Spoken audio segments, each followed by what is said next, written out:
Neil Armstrong. You probably know me because I was the first man on the moon, but I'll tell you things you didn't know about me. I was born on August 5th, 1930 in Wapakoneta, Ohio, in a farmhouse. Believe it or not, I was already obsessed with planes by the time I was 3. My first ride was in a plane called Tin Goose, and I went in it when I was 6. The ride was shaky, and I enjoyed every minute of it, but my father was scared to death. I really liked planes as a teenager, so I did part-time jobs, like working in a donut factory, and I used the money from the part-time jobs to pay for flying lessons. By the time I was 15, I could fly a plane, but I had to be 16 to get my pilot's license. At 17, I went to Purdue University on a Navy scholarship to study aeronautic engineering. 2 years after that, in 1929, I had to leave school to go into the Korean War.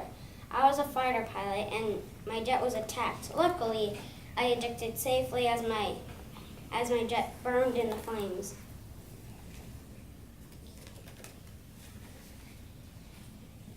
At 32, I joined the National Aeronautic Space Administration, or NASA. I discovered that NASA was in a space race against Russia to see who could get to space first. My first flight was in 1966 in a spacecraft called Gemini 8. The launch was perfect, but we had troubles in space. The spacecraft went out of control. Luckily, I caught control of the spacecraft again, and we were able to go home. In 1969, at 39 years old, I made world history. President Kennedy wanted us to go to the moon. I was picked as an astronaut and had to do hours and hours of training. Finally, on July 16th, 1969, I was launched in Saturn V. Here's my model rocket of Saturn V. We had to use a 3-engined rocket, if everyone can see.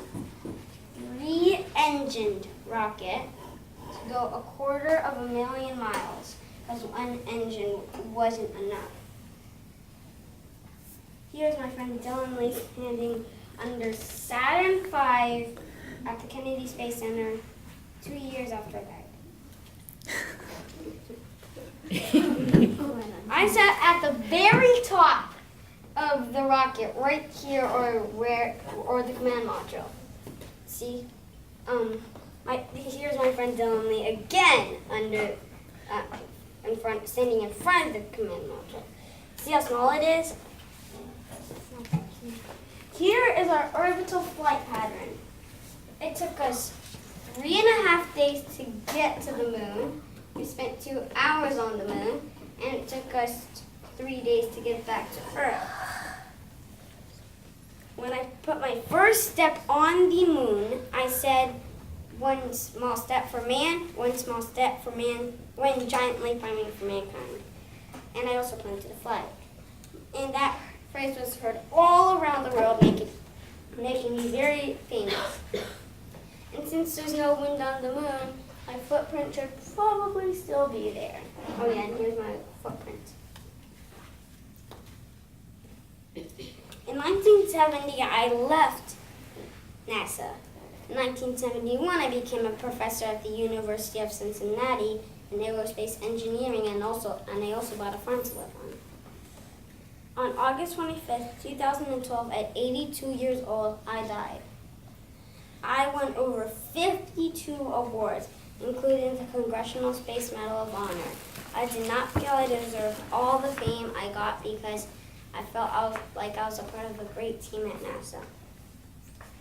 I will always be remembered as the first man on the moon.